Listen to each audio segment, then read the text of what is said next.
अपने exam YouTube channel के इस प्लेटफॉर्म पर आप सभी दोस्तों का स्वागत है। राजस्थान लोक सेवा आयोग ने इस बार फर्स्ट ग्रेड एग्ज़ाम भर्ती में एजुकेशन साइकोलॉजी को ऐड किया है। इस बार एजुकेशन साइकोलॉजी के कम से कम 5-7 क्वेश्चन आपको एग्ज़ाम में देखने को मिलेंगे। इस वीडियो में हम एजुकेशन साइकोलॉजी के 30 क्वेश्चन लेकर आए हैं जो आपकी एग्ज़ाम की दृष्टि से महत्वपूर्ण है।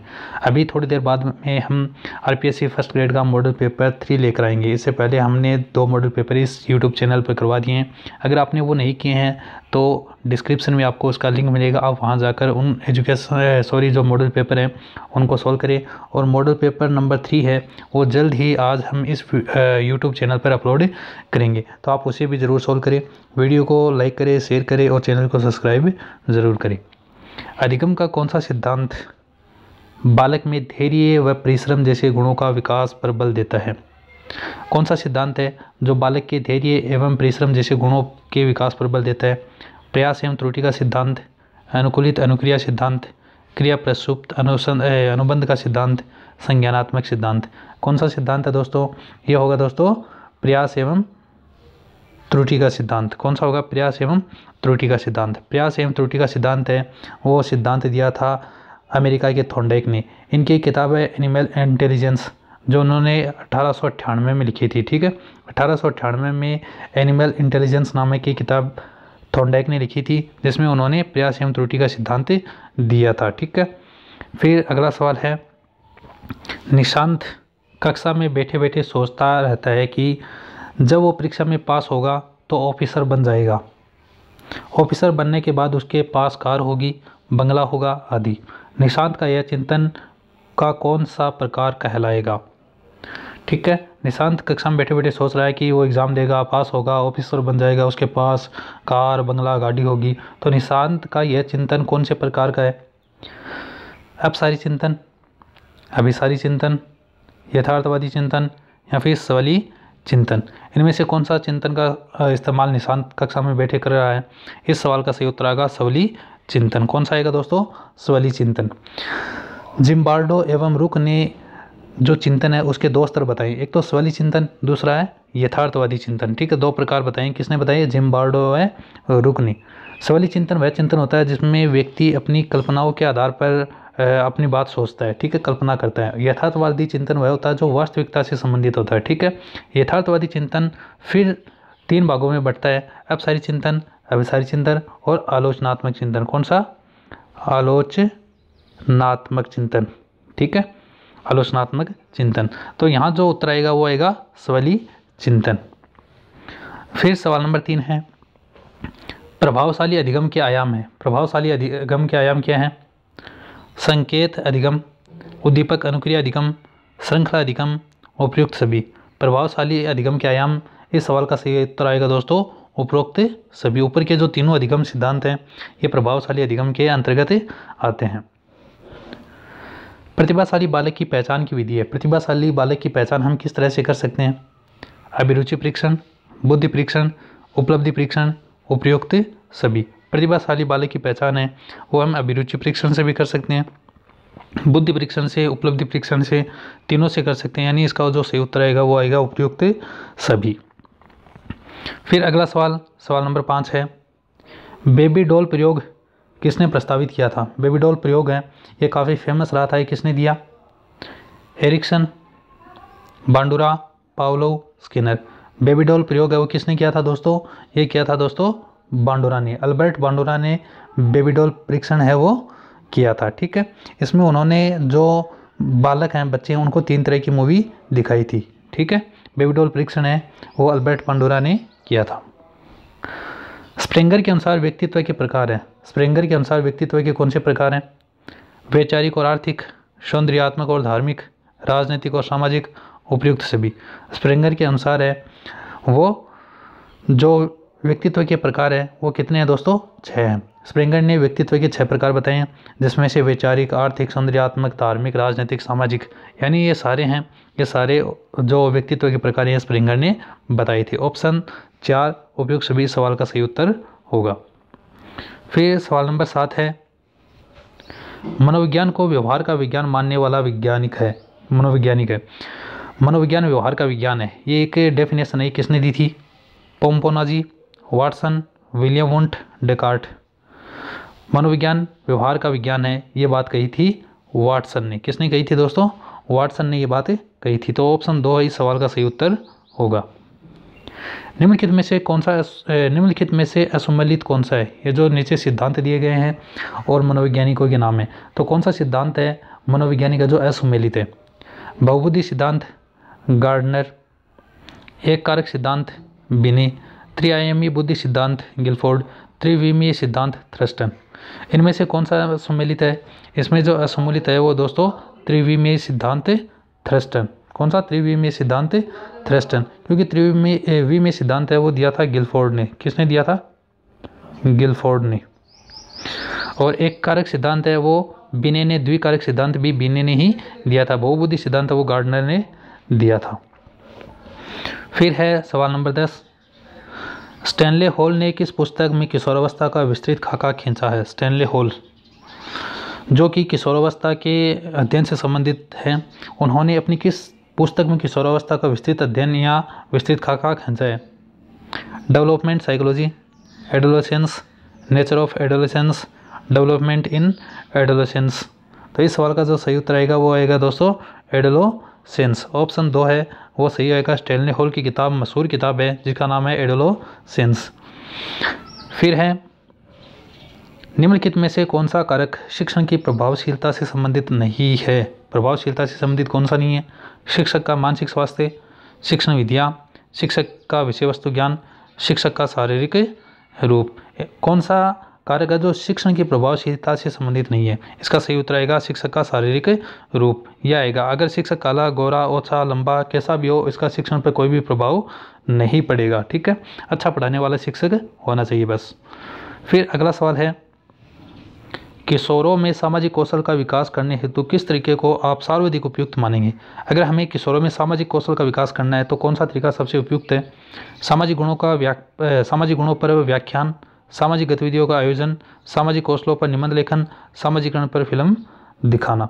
इस सवाल का जो सही उत्तर आएगा वो आएगा दोस्तों सामाजिक गतिविधियों का आयोजन। सामाजिक गतिविधियों का आयोजन करेंगे जिसमें बालक हैं, किशोर हैं, वो भाग लेंगे, जिससे उनका सामाजिक कौशल का विकास होगा। फिर सवाल नंबर 13 है, एडगर डेल ने अनुभव शंकु के अनुसार किशोर विद्यार्थी सामाजिक सर्वेक्षण के द्वारा किस प्रकार के अनुभव प्राप्त करेंगे? एडगर डेल के अनुभव शंकु के सिद्धांत, ठीक है, अनुभव शंकु का सिद्धांत किसने दिया था? एडगर डेल ने। उनके अनुसार किशोर विद्यार्थी सामाजिक सर्वेक्षण के द्वारा किस प्रकार के अनुभव प्राप्त करेंगे? सामाजिक सर्वेक्षण करेंगे तो उनको कैसा अनुभव होगा? वास्तविक प्रत्यक्ष अनुभव, नाटकीय अनुभव, दृश्यात्मक अनुभव, वाचिक अनुभव। अगर वो सामाजिक सर्वेक्षण करेंगे तो उनको वास्तविक प्रत्यक्ष अनुभव होगा, उनको वास्तविक अनुभव होगा, प्रत्यक्ष अनुभव होगा। ऑप्शन ए इस सवाल का सही उत्तर आएगा। किशोरों को स्वयं सीखने और समस्या को स्वयं हल करने की दिशा में कौन सा शिक्षण स्तर प्रभावी होगा? अगर किशोर किसी चीज़ को स्वयं करते हैं, स्वयं करके सीखते हैं, समस्या का स्वयं हल करते हैं, तो उनमें कौन सा शिक्षण स्तर प्रभावी होगा? आधारभूत स्तर, स्मृति स्तर, बोध स्तर, चिंतन स्तर। इस सवाल का जो सही उत्तर आएगा वो आएगा दोस्तों चिंतन स्तर। अगर विद्यार्थी है, किशोर है, वो खुद समस्या को हल करता है, खुद करके सीखता है, तो उसका जो चिंतन स्तर है वो प्रभावी होगा, सोचने समझने की क्षमता है वो प्रभावी होगी। किशोरावस्था में सृजनात्मकता के विकास हेतु कौन सी संज्ञानात्मक योग्यता अपेक्षित है? किशोरावस्था में सृजनात्मकता है किसी नई चीज़ का उत्पादन करना। सृजनात्मकता के विकास हेतु कौन सी संज्ञानात्मक योग्यता अपेक्षित है? कौन सी संज्ञानात्मक योग्यता उसमें होनी चाहिए कि वो सृजनात्मकता का अपना सृजनात्मकता के बारे में अपना जो बुद्धि है वो काम में ले सके। अपसारी चिंतन, मूर्त चिंतन, सामान्य चिंतन, अभिसारी चिंतन। सृजनात्मकता से संबंधित चिंतन है वो है दोस्तों अपसारी चिंतन। ठीक है, इस सवाल का सही उत्तर आएगा अपसारी चिंतन। ये क्वेश्चन है, ये एग्जाम में एक बार नहीं काफ़ी बार पूछा गया है। निम्नलिखित में से कौन सी किशोरावस्था में सामाजिक विकास की एक सामान्य विशेषता नहीं है? किशोरावस्था में सामाजिक विकास की कौन सी सामान्य विशेषता नहीं है? साथी समूह का प्रभाव, नया सामाजिक समूहन, पहचान की खोज, अभिभावकों के साथ सामंजस्यपूर्ण संबंध। जब एक कोई बालक किशोरावस्था में पहुंचता है तो वो साथियों का समूह का प्रभाव है उस पर पड़ता है, साथी समूह उसका प्रभाव उस पर पड़ता है। नया सामाजिक समूह बनाने की कोशिश करता है, वो अपनी पहचान की खोज में रहता है ताकि वो फेमस हो। लेकिन जब वह किशोरावस्था में होता है तो उनका और उनके अभिभावकों के बीच में जो संबंध है वो थोड़ा खटासपूर्ण हो जाता है, वो सामंजस्यपूर्ण नहीं होता है। तो इसका सही उत्तर आएगा ऑप्शन 4। इनमें से कौन सा कारक सीखने को नकारात्मक रूप से प्रभावित करता है? नकारात्मक रूप से परिपक्वता की कमी, सूचनात्मक पुनर्बलन, विषय वस्तु की सार्थकता, शिक्षक की उपयुक्त संप्रेषण योग्यता। एकदम आसान सा सवाल है। इस सवाल का जो सही उत्तर आएगा वो आएगा परिपक्वता की कमी। ऑप्शन ए इस सवाल का सही उत्तर होगा। अगर व्यक्ति बालक परिपक्व नहीं है तो जो सीखने पर नकारात्मक प्रभाव पड़ेगा। कौन सी किशोरावस्था की एक सामान्य विशेषता नहीं है? हमें बताना है किशोरावस्था की विशेषता कौन सी नहीं है। यह एक परिवर्ती अवस्था होती है, यह पहचान की खोज का समय होता है, यह वास्तविकताओं का समय होता है, यह वयस्कावस्था की दहलीज होती है। इस सवाल का सही उत्तर आएगा यह वास्तविकताओं का समय होता है। इसमें वास्तविकताएं कम होती है, ज़्यादातर बालक है वो अपनी कल्पनाओं में खोया रहता है और वह चीज़ करना चाहता है जो वो सोचता है। क्रोध का संवेग किशोरों की किस मूल प्रवृत्ति से जुड़ा हुआ है? क्रोध का संवेग पलायन, निवृत्ति, युयुत्सा, शरणागत। क्रोध का संवेग है वो जुड़ा होता है दोस्तों युयुत्सा से। किससे? युयुत्सा। ठीक है, युयुत्सा कह दो या फिर युद्ध कह दो, एक ही बात है। प्याजे के नैतिक विकास के सिद्धांतानुसार किशोरावस्था है। प्याजे ने नैतिक विकास का सिद्धांत दिया, उनके अनुसार किशोरावस्था क्या है? नैतिक वास्तविकता की अवस्था, दबाव की नैतिकता की अवस्था, परायित नैतिकता की अवस्था, स्वायत्त नैतिकता की अवस्था। प्याजे के अनुसार है वो इस सवाल का सही उत्तर आएगा स्वायत्त नैतिकता की अवस्था। स्वायत्त नैतिकता की अवस्था ऑप्शन 4 इस सवाल का सही उत्तर होगा। फिर सवाल नंबर 21 है, निम्नलिखित में से कौन सा कथन अभिप्रेरणा एक प्रक्रिया के संदर्भ में उपयुक्त नहीं है? उपयुक्त नहीं है वो हमें बताना है। यह व्यक्ति को लक्ष्य की ओर ले जाता है, यह व्यक्ति की शारीरिक आवश्यकताओं की संतुष्टि करता है, यह मनोवैज्ञानिक आकांक्षा को प्राप्त करने में सहायता करता है, यह व्यक्ति को अप्रिय स्थिति से दूर रखता है।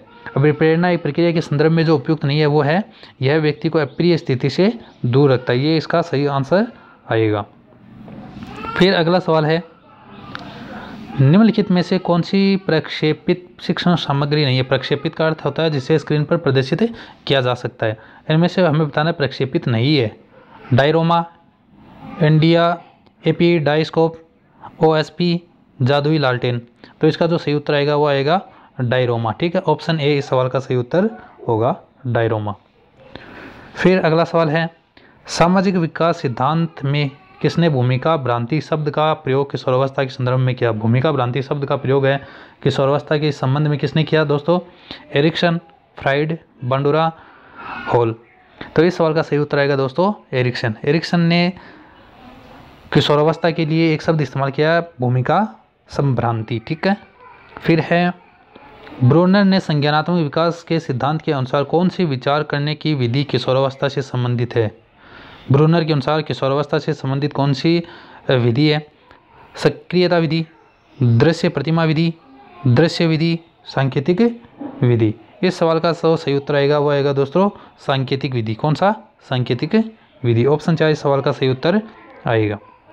फिर सवाल नंबर 25 है, पूर्व किशोरावस्थाओं में संवेग होते हैं। पूर्व किशोरावस्था, किशोरावस्था आने से पूर्व बच्चे में कैसे संवेग होते हैं?